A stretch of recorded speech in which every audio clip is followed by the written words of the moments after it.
après-midi de Washington pour partager avec vous ce message intitulé Le but pour lequel Dieu t'a créé, que nous avons développé il y a déjà quelques semaines.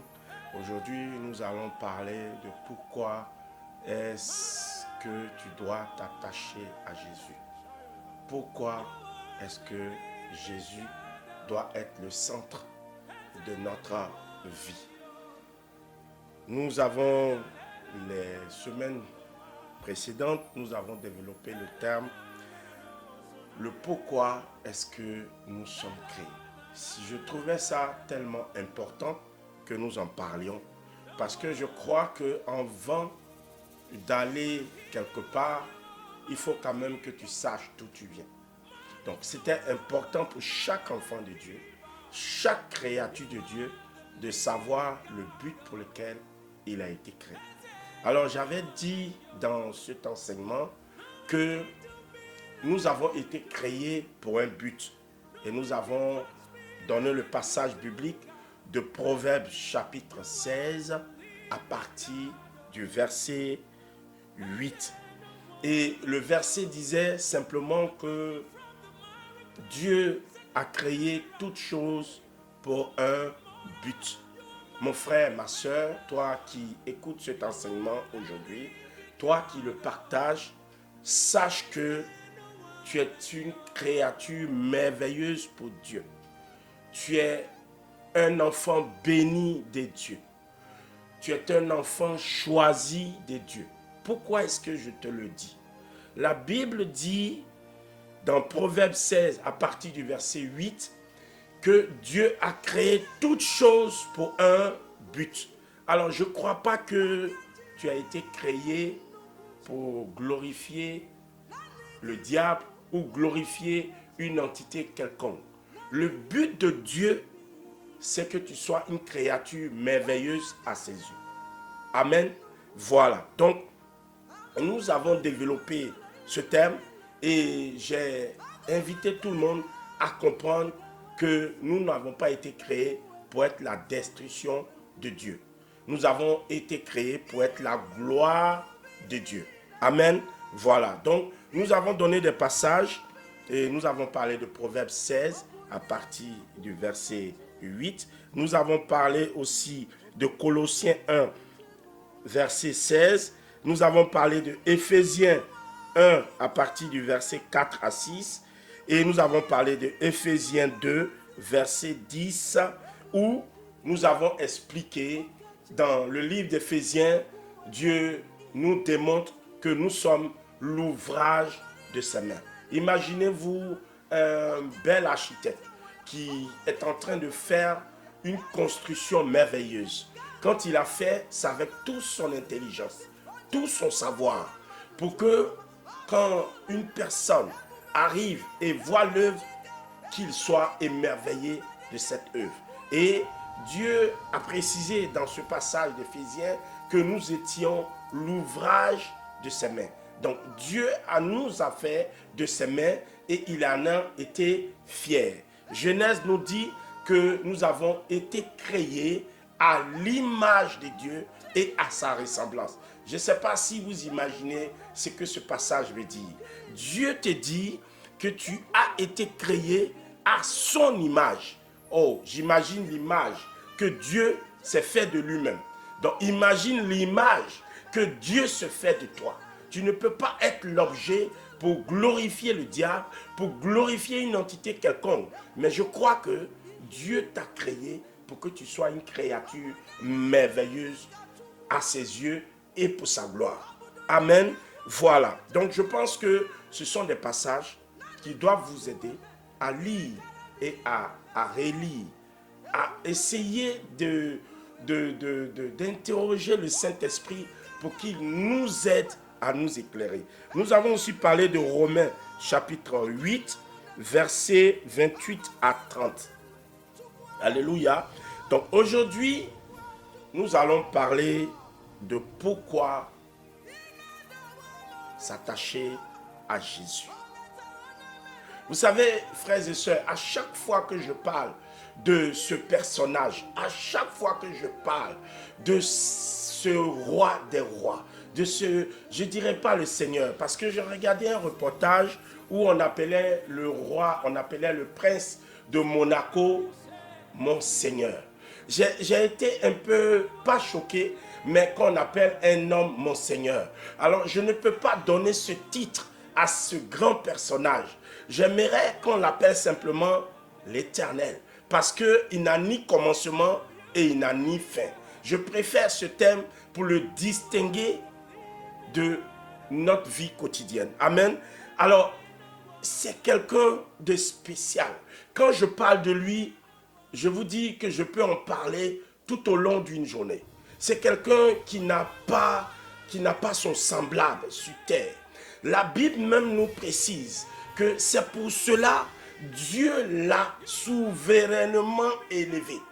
Wow. Dieu lui a donné le nom qui est au-dessus de tout nom.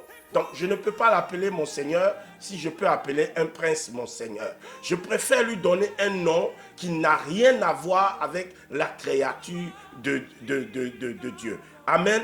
Parce que la Bible dit que ce nom est tellement glorieux, tellement merveilleux, que sur la terre, sous la terre, dans les cieux, il n'y aura pas un autre nom aussi merveilleux que le nom de Jésus. Amen. Pourquoi je vous le dis? Nous avons la Bible. Et la Bible nous dit dans Josué, chapitre 1, à partir du verset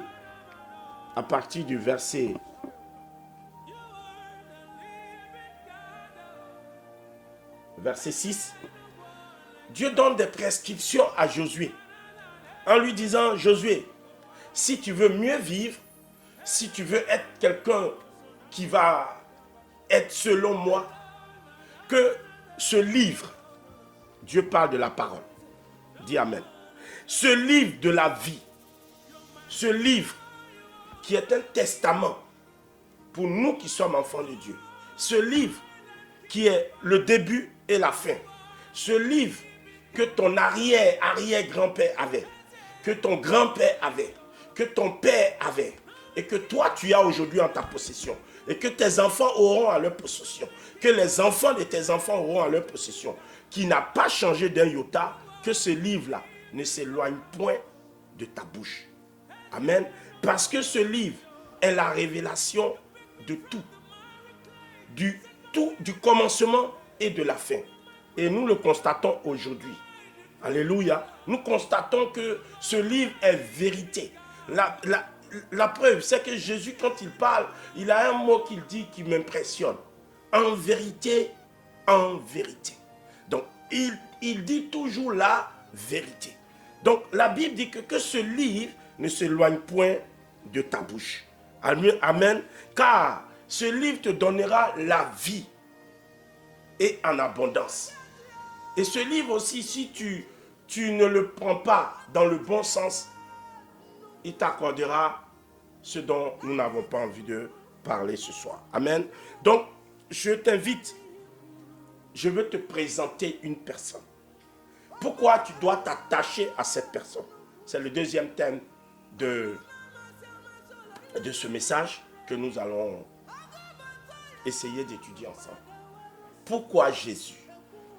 J'ai comme l'impression que la plupart de la créature de Dieu n'ont pas de problème avec Dieu, mais ont un problème avec Jésus.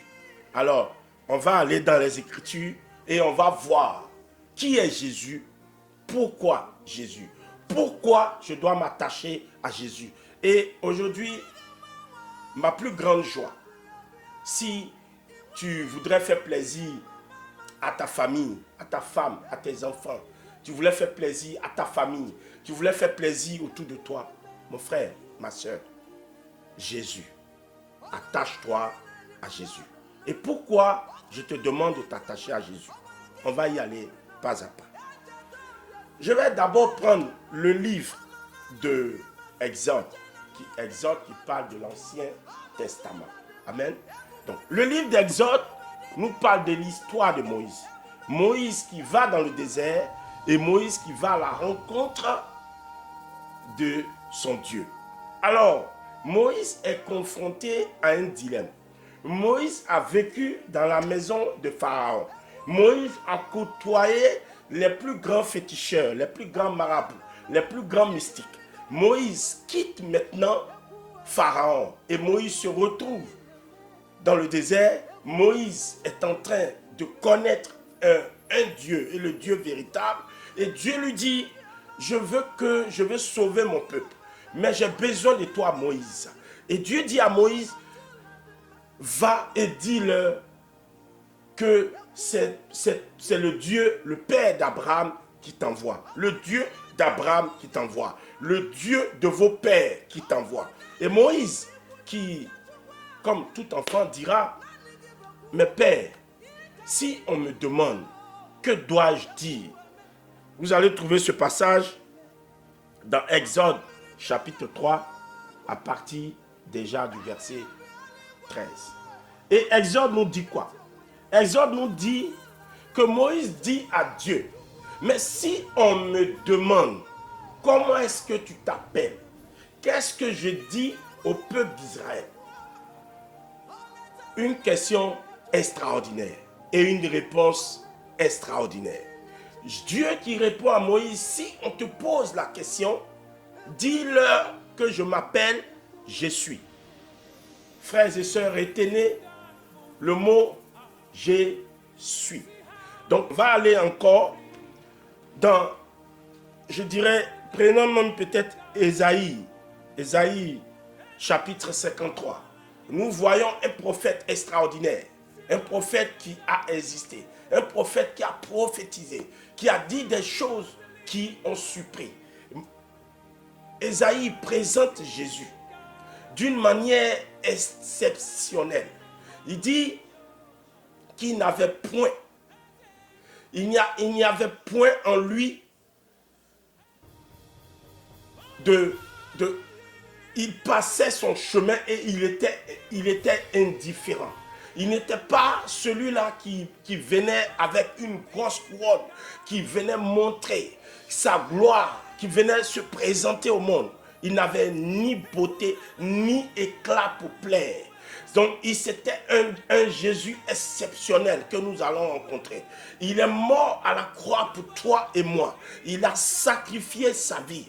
La Bible même mentionne que quand il est venu sur la terre, c'était parce que Adam et Ève ont péché et que Adam et Ève n'étaient plus dans la volonté de Dieu, qu'il fallait une autre créature pour permettre à ce que toi et moi nous soyons sauvés. Alors pour que nous soyons sauvés, il fallait une personne qui allait descendre. Et la seule personne capable pour toi et moi, pour ma vie et pour ta vie, pour te sauver et pour me sauver, il fallait un sang qui n'était pas de péché. Il fallait une chair qui n'était pas comme celle qui est ma chair. Parce que la Bible dit que notre chair est faible et notre chair a péché. Donc il fallait une chair qui n'avait ni en soi du péché et une chair qui pouvait te valoriser et me valoriser. Une chair qui pouvait te défendre et me défendre. Amen. Donc Ésaïe nous précise la gloire que nous avons d'avoir ce Dieu. Mais sachez une chose, quand Ésaïe parlait de Jésus, Jésus n'était pas encore né. Alléluia. Donc on va continuer. Maintenant on voit quelqu'un qui a vécu à ses côtés. Jean, qui nous parle de Jésus. Jean nous dit dans ses Écritures, nous avons Jean chapitre 8, à partir du verset 58. C'est extraordinaire de la manière dont Jean présente Jésus. Jésus même parle en disant, en vain que votre père Abraham ne soit, j'y étais. Je suis. Imaginez-vous les sages, les Israélites qui disent à Jésus, mais tu n'as même pas encore 50 ans. Et tu dis que Abraham était heureux de te connaître. Donc, imaginez-vous que pour eux, c'était du blasphème. Jésus se présente ici comme étant encore celui qu'on appelle Je suis. Il dit avant que Abraham ne soit, avant que Abraham ne fût, Je suis. Donc vous constatez qu'il se représente encore comme étant Je suis. Dans Exode, il s'est présenté comme étant Je suis. Dans le Nouveau Testament, il se présente encore comme étant Je suis. La partie qui me touche le plus, c'est Jean 6 à partir du verset Jean 14 à partir du verset 6. Jésus dit en vérité, en vérité. Donc il nous précise qu'il est la vérité. Dans Jean 14 à partir du verset 6, il nous précise encore qu'il est le chemin, la vérité et la vie. Waouh! Il est le chemin, il est la vérité et il est la vie. Il n'a pas dit je suis les chemins. Il a dit je suis le chemin. Donc cela implique qu'il n'y a qu'un seul chemin. Il n'y en a pas deux. La Bible dit qu'il est le médiateur entre Dieu et nous. Il précise aussi que dans le livre de Jean, toujours, c'est un livre que j'apprécie beaucoup parce qu'il nous parle de Jésus. Dans Jean 6, à partir du verset 44, Jésus nous précise que nul ne peut aller au Père sans passer par lui. Waouh! C'est-à-dire, tout ce que tu feras sur la terre, si tu veux, cherche l'argent. Si tu veux, sois milliardaire. Si tu veux, ne le sois pas. Si tu veux, brille. Si tu veux, ne brille pas. Si tu veux, pêche. Si tu veux, ne pêche pas. Mais il t'explique qu'il y a un seul chemin par qui tu passeras. Et il dit, nul n'ira au Père sans passer par moi. Je suis. Alors, vous comprenez que quand je te prie et je te supplie avec toi et moi, que nous nous accrochons à Jésus, c'est pour juste que nous soyons ceux-là qui vont partager ce moment glorieux avec lui. Parce que nous allons maintenant contempler le but pour lequel nous avons été créés. Nous avons été créés pour sa gloire. Nous avons été créés pour que tout ce que Dieu a prévu se concrétise. Dieu a prévu que tu deviennes le plus grand mécanicien de tout le temps. Tu le seras. Mais ce qui va encore glorifier Dieu, c'est que tu sois celui qui va partager ce moment exceptionnel avec lui quand il reviendra dans sa gloire. Dans le troisième volet, nous parlerons de comment nous allons préparer le retour du Seigneur. Donc, nous constatons que Jésus se présente encore à nous comme étant le médiateur. Il continue pour dire que nul ne peut venir à moi si mon Père ne l'ait attiré. Waouh! Donc Jésus, en quelque sorte, nous invite toujours à venir vers lui. Ce qui m'impacte avec ce Dieu, c'est que nous avons beau pécher, il ne nous a toujours jamais condamnés. Et il a précisé que pour vous, quand vous vous repentez, quand vous acceptez le salut, quand vous m'acceptez comme étant votre Seigneur et votre Dieu, les condamnations n'ont plus d'effet. Il dit, je prends l'acte pour lequel vous avez été condamné et je le déchire. D'abord, il a dit, je l'annule, et ensuite, il a dit, je déchire l'acte pour lequel tu as été condamné. Frère, si un Dieu pareil se présente à toi, je crois qu'il y a quelque chose de si exceptionnel pour toi. Mon souhait aujourd'hui, si une personne est dans la détresse, une personne est dans le tourment, une personne hésite encore, frère, laisse-moi te donner une révélation.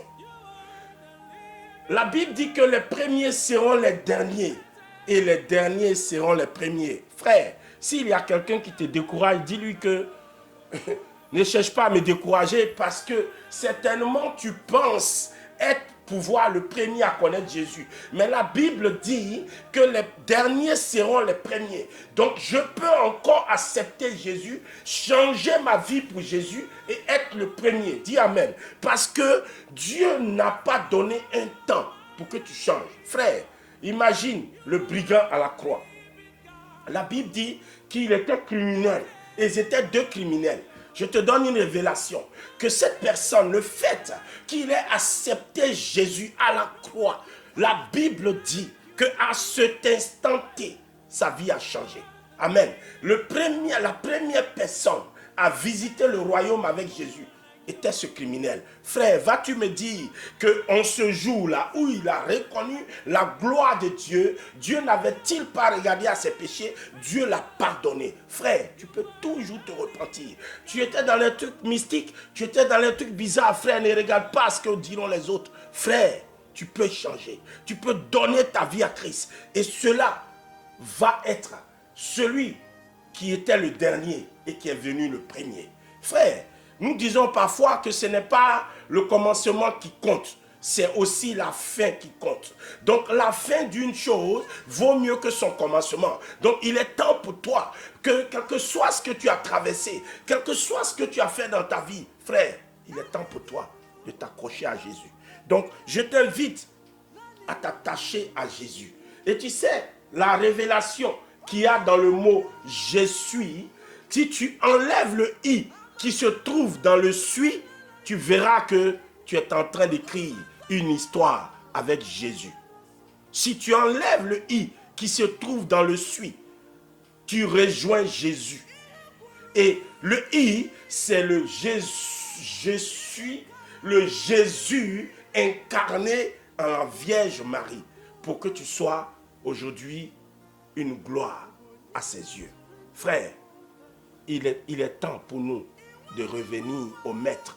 Il est temps pour nous de revenir à l'éternité. Il est temps pour nous de revenir à l'éternel. Parce que je ne veux pas l'appeler mon Seigneur. Si je peux appeler un prince mon Seigneur, je n'appellerai pas mon Dieu mon Seigneur. Je l'appellerai l'éternel. Je l'appellerai Yeshua Mashiach. Je l'appellerai Elohim. Je l'appellerai l'ancien des temps. Le bouclier de ma vie. Je l'appellerai l'abri sûr. Frère, attachons-nous à Jésus. Ne regarde pas ce que les gens disent. Frère, qui est mieux pour te juger? Qui est prêt et qui a les moyens pour te juger? Seul Dieu a la capacité de te juger. Mais Dieu dit, ne juge point, afin d'être l'objet d'un jugement. Frère, je t'invite à accepter Jésus et en croire en lui. Attache-toi à lui. Il est vraiment la seule personne qui ne te trahira pas. On l'appelle déjà le fidèle. On l'appelle le véritable. Ça veut dire qu'en lui, il n'y a point de mensonge. Il ne te prendra pas aujourd'hui et puis ne te rejettera pas aujourd'hui. Quand il t'a pris, il t'a pris. Alors demande à ce Dieu de te changer, de te transformer. Frère, moi qui te parle, je suis l'objet d'une transformation. Je suis l'objet d'un renouvellement. Je suis l'objet, j'ai été l'objet d'un rejet. Et Dieu m'a ramassé.